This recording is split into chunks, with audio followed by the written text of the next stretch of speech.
Segunda-feira da 34ª semana do Tempo Comum, ou dita Solenidade de Cristo, Rei do Universo. Eu sou o Padre Pedro Paulo e iniciamos agora mais um programa, a Bíblia do Mundo de hoje. Bem, sexta-feira já iniciávamos esse olhar sobre o último evangelho do ano litúrgico de 2022-2023. Trata-se da suntuosa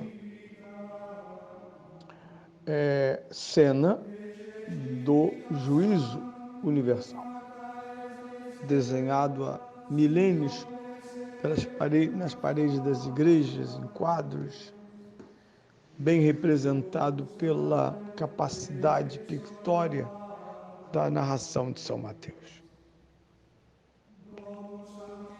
Víamos na sexta-feira a sua introdução.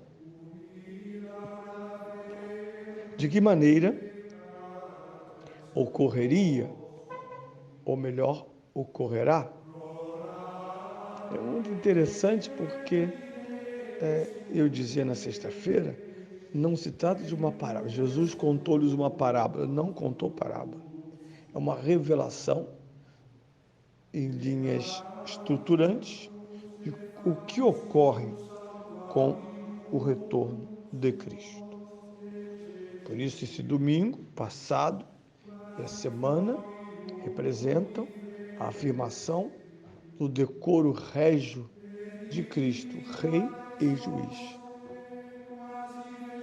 Não só é soberano, mas soberano sobre almas livres, libertadas pelo batismo, e, portanto, capaz daquele discernimento que deverias ter levado para longe do pecado e próximos da graça de Deus.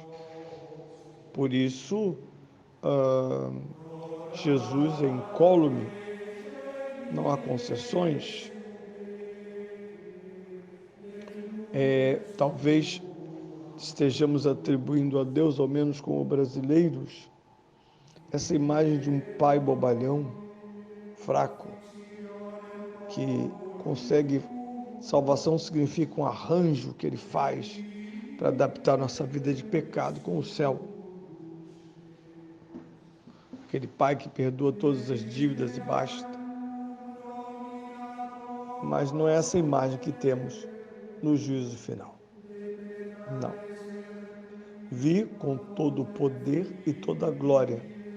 Este é o sentido dos primeiros versículos, porque apresentam não só a vinda de Jesus, mas sob o título mais escatológico que ele mesmo usou para si próprio. Não veio o menino de Belém? Vem Filho do Homem. Essa figura misteriosa que surge das letras do profeta Daniel, uma profecia de tudo particular, em relação àquela profecia que ocorrera antes de Daniel. Um gênero específico de profecia, que será chamada profecia apocalíptica, dada a sua linguagem escatológica específica. Ela quer falar do futuro, e não somente do futuro fundado no retorno ao passado, isto é, a lei. Para a profecia não apocalíptica, o fundamento do futuro é o pleno cumprimento da lei. É o princípio deuteronomista. Se ouvides a minha voz, cumpridos os meus mandamentos. Já no segundo século antes de Cristo, surge esta figura imensa, que alguns acham que uma parte é referente ao Antigo Testamento, isto é, de 1 a 7, o que vemos é um personagem chamado Daniel, um jovem, que se situa ali no período da Babilônia. Esse personagem some e reaparece, o Filho do Homem. Muito bem? A aparição do Filho do Homem no capítulo 7 de Daniel é indício, sintoma, sinal do fim dos tempos. A própria aliança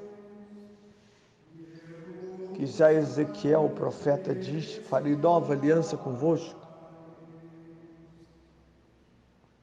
Esta aliança inédita ocorre a partir da figura do Filho do Homem. Por isso o início desse evangelho é tão pomposo, tão preciso. E a esta junção, não só Cristo vem, mas na sua glória. Não só Cristo vem na sua glória, mas acompanhado de seus anjos, a corte celeste. É de fato o evento esperado desde sempre.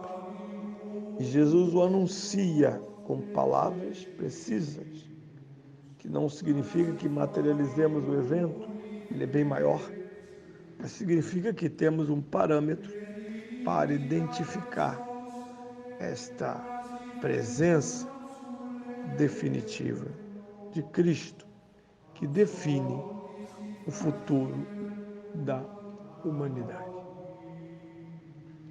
Bem, esse é o primeiro elemento que tínhamos visto na sexta. Depois, no quadro inicial, nós temos o trono ocupado pelo Filho. Eu dizia, lembrando, que o trono no Antigo Testamento,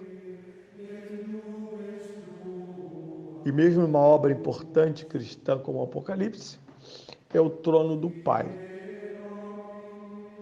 o trono da glória de Deus, o trono do Deus de Abraão, Isaque e Jacó. Ele é quem ocupa o trono. Segundo o Apocalipse, o trono está no centro do céu e do universo.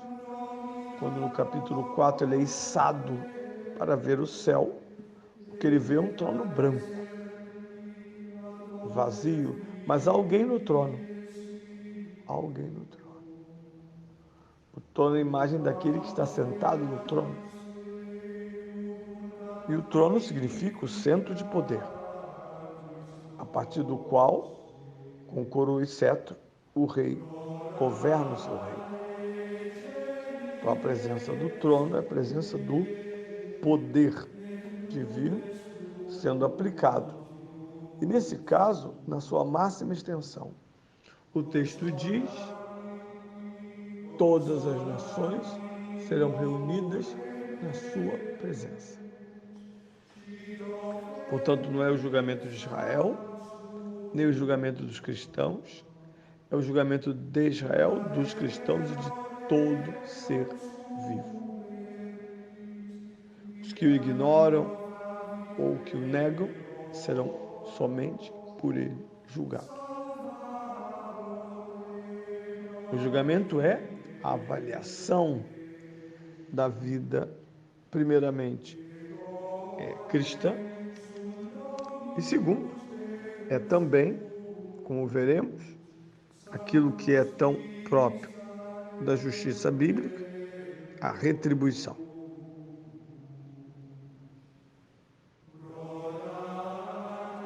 Do trono há agora um julgador, que não é o Pai, mas o próprio Filho. No Evangelho de São João, ele diz: o Pai me deu o poder de julgar. Nós não devemos julgar de Jesus. São Paulo também insiste nisso. Não vos julgueis mutuamente, porque não sois juízes. Nós temos esse hábito infernal de nos julgarmos. Nem sempre significa avaliar, significa aqui muitas vezes condenar. Mas Deus elege juiz dos judeus, dos cristãos, da humanidade. É o próprio Cristo, sentado no trono. E a primeira ação do juiz é separar, distinguir. Algo que ele disse na parábola do joio e do trigo não é possível no tempo. Quando os servos dizem, se o senhor quiser, vamos lá e arrancamos o joio. Eles não, deixe que cresçam juntos. É uma frase que nos arrepia, o mal crescendo junto com o bem. Mas o mal tem um tempo. Aqui está a palavra do livro do Apocalipse. O mal tem um tempo determinado. E o tempo do mal termina exatamente na hora do juízo de Deus.